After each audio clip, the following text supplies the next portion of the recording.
Good morning, everyone. Before I get started on why we're here, as I look out into the crowd, I just wish that the families of gun violence in this city got this much attention, because that's who really deserves the amount of attention that we're giving to this particular incident. So this morning, I come to you not only as the superintendent of the Chicago Police Department, but also as a black man who spent his entire life living in the city of Chicago. I know the racial divide that exists here. I know how hard it's been for our city and our nation to come together. And I also know the disparities, and I know the history.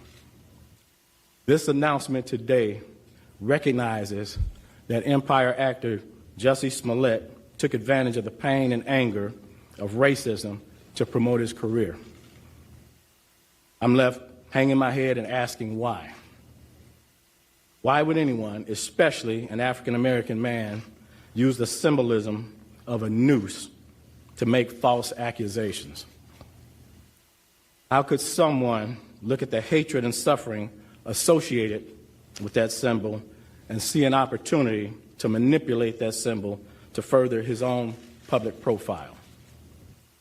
How can an individual who's been embraced by the city of Chicago turn around and slap everyone in this city in the face by making these false claims? Bogus police reports cause real harm. They do harm to every legitimate victim who's in need of support by police and investigators, as well as the citizens of this city. Chicago hosts one of the largest pride parades in the world, and we're proud of that as a police department and also as a city. We do not, nor will we ever tolerate hate in our city, whether that hate is based on an individual's sexual orientation, race, or anything else. So I'm offended by what's happened, and I'm also angry. I love the city of Chicago and the Chicago Police Department, warts and all. But this publicity stunt was a scar that Chicago didn't earn and certainly didn't deserve. To make things worse, the accusations within this phony attack received national attention for weeks. Celebrities, news commentators, and even presidential candidates weighed in on something that was choreographed by an actor.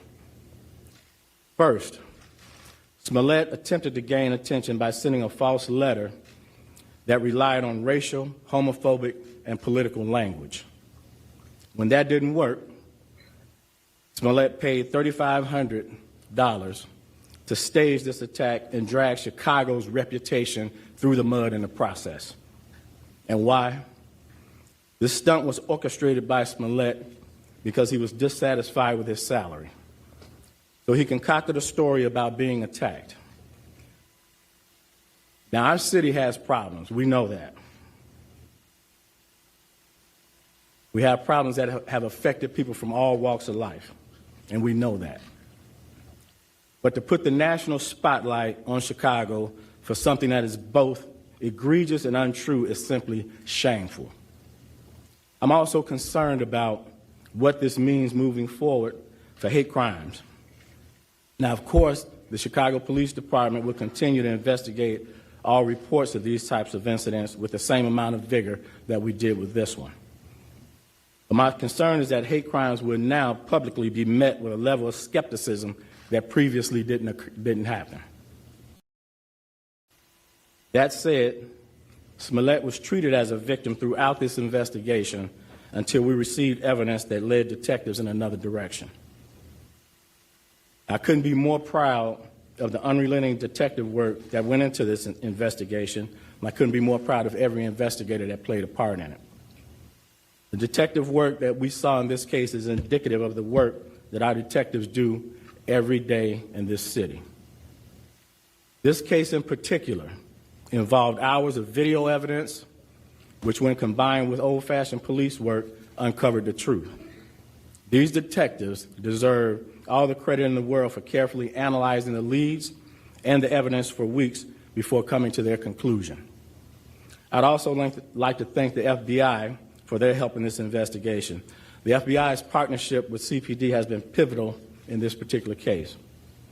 I only hope that the truth about what happened receives the same amount of attention that the hoax did. I'll continue to pray for this troubled young man who resorted to both drastic and illegal tactics to gain attention. I'll also continue to pray for our city, asking that we can move forward from this and begin to heal. And now I'd like to call up Commander Edward Watnicki, who personally led this patient and deliberate investigation, to walk everyone